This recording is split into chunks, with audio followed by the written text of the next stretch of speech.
नमस्कार छात्रों, मैं मोहनलाल एम की संस्कृत कक्षा में आप सबका स्वागत करता हूं। आज हम पढ़ने जा रहे हैं वृद्धि संधि का द्वितीय भाग। प्रथम भाग में हमने वृद्धिरादेच और वृद्धिरेचि सूत्रों का अध्ययन किया था। वृद्धिरादेच वृद्धि संज्ञा विधेयक सूत्र है और वृद्धिरेचि वृद्धि संधि विधायक सूत्र हैं। ये विशेष ध्यान से रखें, ये परीक्षाओं में भी अक्सर पूछा जाता है कि संधि विधायक कौन सा है और संधि संजक वृद्धि संजक सूत्र कौन सा है। तो वृद्धि संजक वृद्धिरादेच है और वृद्धि संधि विधायक सूत्र है वृद्धिरेचि। इसी क्रम में आगे बढ़ते हुए आज हम इसके अन्य सूत्रों का अध्ययन करेंगे। इनमें सबसे ऊपर है एति धत्यूठसो। वृत्ति देखते हैं। ए वर्णा देजायोरेति धत्योरुठि च परे वृद्धि रेखादेश है स्यात्। ए वर्णात् अर्थात ए वर्ण से परे।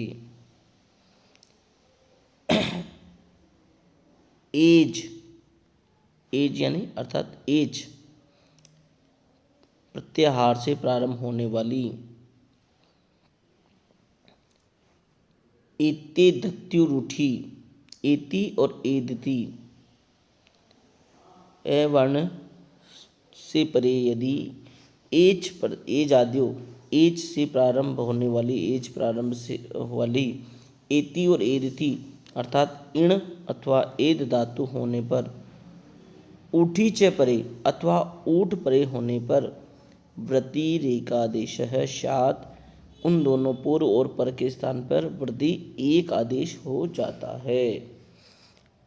पुनः देखें कि ए वर्णा देजा दो रेति धत्युरुठि च परे।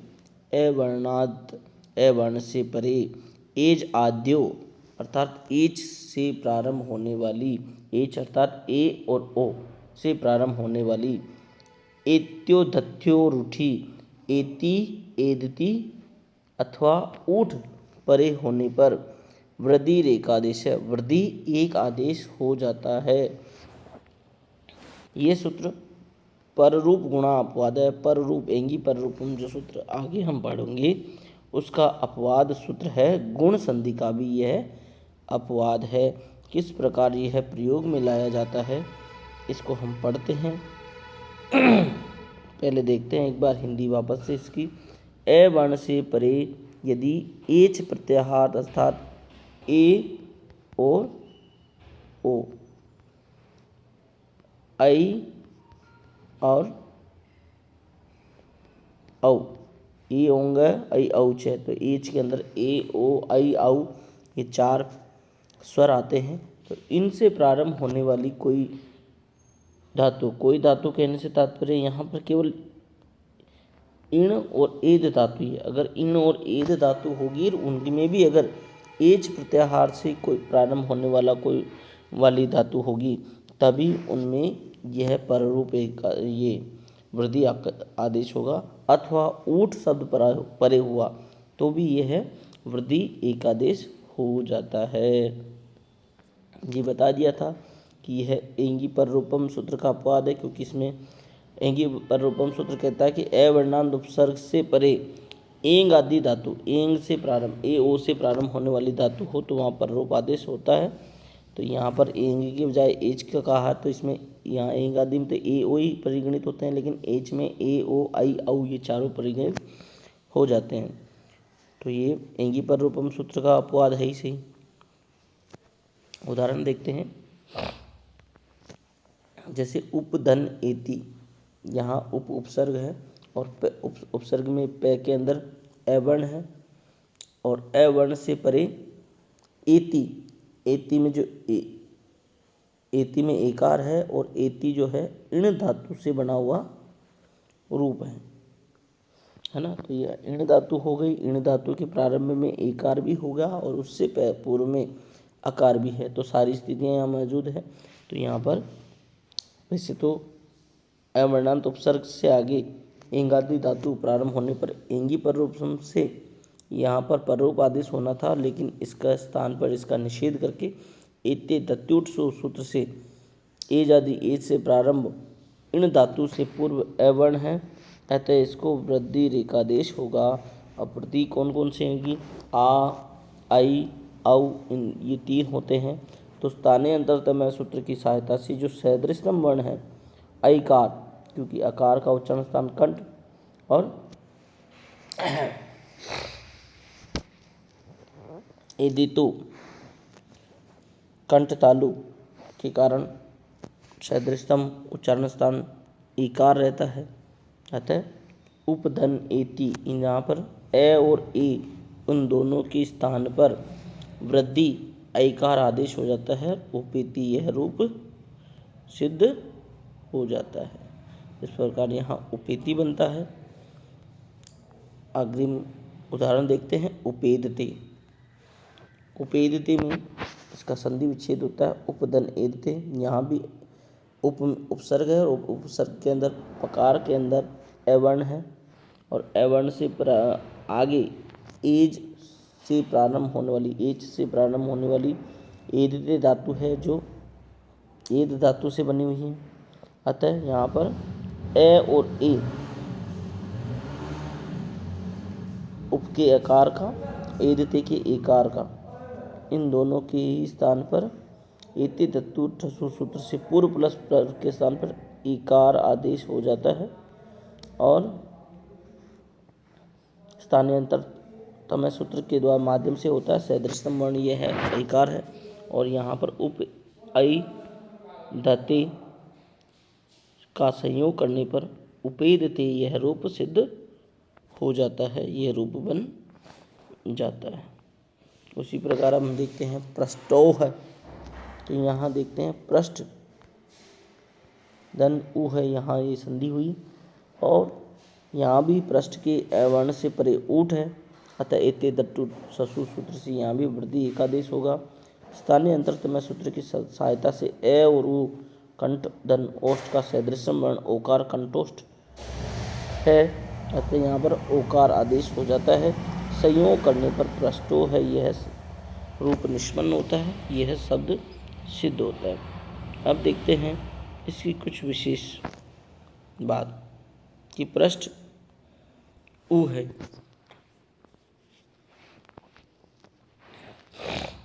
यह पद जो पृष्ठ उ है, यह पद आदिगुण सूत्र का अपवाद है। कैसे? क्योंकि यहाँ पर पृष्ठ धन उ है, आकार के बाद उ आ रहा है, तो यहाँ पर गुण होना चाहिए और गुण होकर पृष्ठोह रूप बनता है, लेकिन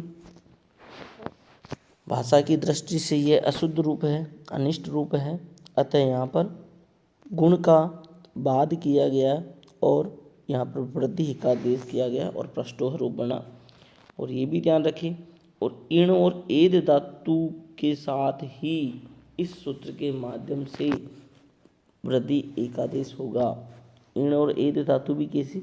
जो एजादी अर्थात ए ओ आई ओ से जो प्रारंभ हो रही है, तभी यहाँ पर वृद्धि एकादेश होगा, यह सूत्र परिवर्तित होगा, अन्यथा नहीं। यथा देखें उपधन इत है, यहाँ उपधन इत में इत धातु तो है, इण धातु है, लेकिन एकार से ए ओ आई ओ एच इसके प्रारंभ में नहीं है, अतः यहाँ पर वृद्धि संधि नहीं होगी और उपधन इदय दोनों को संयोग करने पर उपेत रूप बनता है। इसी प्रकार पैर धन इधि दत्त, यहाँ पे देखिए ए वर्ण भी है और एद धातु भी है, लेकिन एद धातु में भी इकार है, एच नहीं है, इस कारण यहाँ पर भी ये रूप निष्पन्न नहीं होता है। यहाँ पर भी वृद्धि एकादेश नहीं होता है, अपितु गुण ही होता है। अग्रिम सूत्र को देखते हैं, वार्तिक। जो वार्तिकार कात्यायन ने लिखे हैं। कहीं कहीं पर कुछ शब्द विशेष थे जो महर्षि पाणिनि के द्वारा छूट गए थे या कहीं स्पष्ट रूप से नहीं उभर कर आए हैं, उन्हें वार्तिककार कात्यायन ने स्पष्ट किया और उन्होंने वार्तिक लिखे। ये वार्तिक है अक्सादुहिन्याम उपसंख्यानम। अक्सादुहिन्याम उपसंख्यानम अर्थात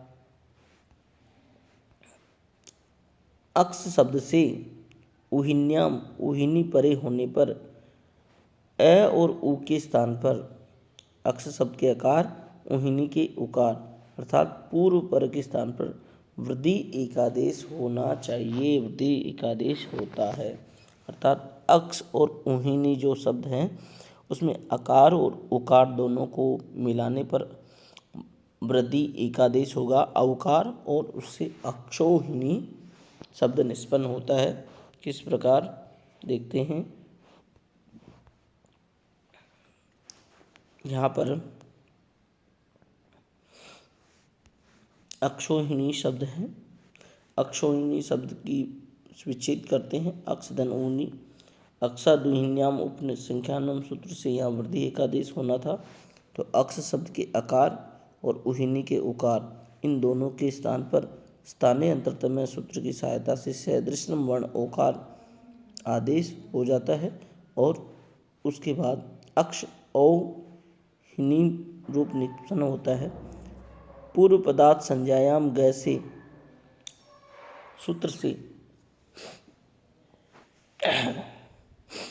पूर्व पद की को भी समानी संज्ञा मानते हुए यहाँ पर जो नकार है उसको णकार आदेश हो जाता है और संयोग करने पर अक्षोहिणी यह रूप बन जाता है। तो इस बार ये अक्षोहिणी रूप भी निष्पन्न होता है।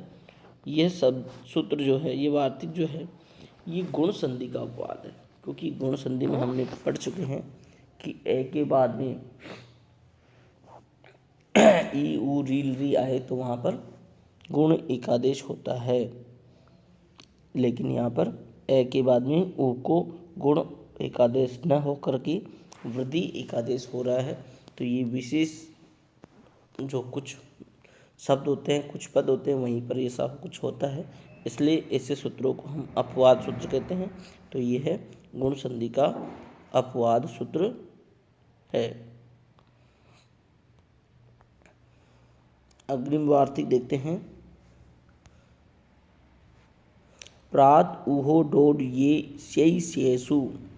प्राद अर्थात प्र शब्द के अंतिम वर्ण आकार से परे उहो डोड ये शै शेषु उह ऊड उडी एस और एस्य पद परे होने पर बाद में होने पर इनके पूर्व और पर के स्थान पर अर्थात पूर्व प्रवर्ण के आकार और ऊह ऊड उडी एस और एस्य में जो अच आते हैं, जो स्वर आते हैं, प्रारंभिक जो स्वर है, उन दोनों के ही स्थान पर वृद्धि एकादेश हो जाता है।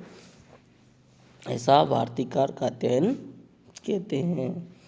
तो यहाँ देखते हैं, ये भी सूत्र है वो गुण संधि व पररूप संधि दोनों का ही अपवाद सूत्र है, क्योंकि ए वर्ण के बाद में उकार आने पर गुण होना चाहिए, लेकिन इस सूत्र इस वार्तिक के माध्यम से यहाँ पर वृद्धि एकादेश हो रहा है, तो यहाँ गुण का अपवाद हो गया। दूसरा, ए वर्ण से परे एज आदि से प्रारंभ होने वाली धातु होने पर एंगी पररूपम सूत्र से पररूप आदेश होना चाहिए, किंतु यहाँ पर एस और एसे में एकार होते हुए भी पररूप न होकर के वृद्धि एकादेश हो रहा है, तो यह पररूप संधि का भी अपवाद है और गुण संधि का भी अपवाद है। किस प्रकार से ये कार्य करता है देखते हैं। यहाँ देखते हैं, प्रदन ऊह, प्रदुन में प्रदन ऊह में प्र की आकार और ऊह के उकार उन दोनों के ही स्थान पर प्राद ऊह डोड ये शै शेषु सूत्र से वृद्धि एकादेश हो जाता है और स्थानीय अंतरतम सूत्र की सहायता से सदृशम वर्ण ओकार आदेश होता है। संयोग करने पर प्रोह शब्द निष्पन्न होता है। इसी प्रकार देखते हैं प्रौढ़, यहाँ भी प्रेदन ऊड है। प्राद दूहो डोड ये से सु सूत्र से ए और ऊ के स्थान पर ओ आदेश हो जाता है। स्थानीय अंतरतमय सूत्र की सहायता से संयोग करेंगे तो प्रौढ़ शब्द बन जाएगा। उसी प्रकार प्रौढ़ी, तो यहाँ प्रेदन ऊडी, इसमें ए और ऊ इनके स्थान पर प्राद उहो डोड ये से सु और स्थानीय अंतरतमय सूत्र की सहायता से ओकार आदेश और संयोग करने पर प्रौढ़ी रूप निष्पन्न होता है। अब देखते हैं प्राइस प्रेदन ईस, यहाँ भी आकार और इकार के स्थान पर प्रादुहो डोड ये से सु सूत्र से वृद्धि एकादेश और स्थानीय अंतरतमय सूत्र की सहायता से वृद्धि में से वृद्धि संज्ञक 3 वर्णों में से ऐकार का यहाँ पर आदेश होता है और संयोग करने पर प्रेस, यह शब्द यह प्रेस स्थान माफ करें, यहाँ पर प्राइस है, प्रेस लिख दिया गया है, ये रूप शुद्ध है। और नीचे में भी कुछ ऐसा ही है। तो इस प्रकार ये प्राइस रूप निष्पन्न होता है। अब आगे देखते हैं प्रेष्य, तो यहाँ भी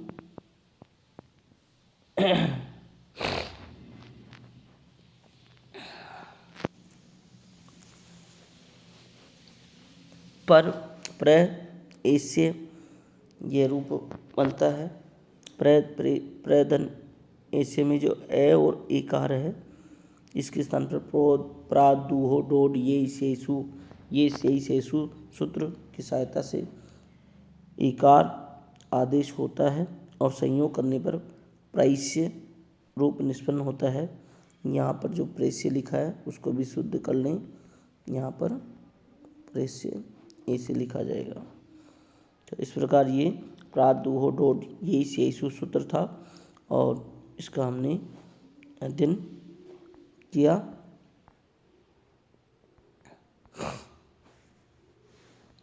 अग्रिम कक्षा में हम इस वृद्धि संज्ञा के शेष सूत्रों का अध्ययन करेंगे। तब तक के लिए धन्यवाद, नमस्कार।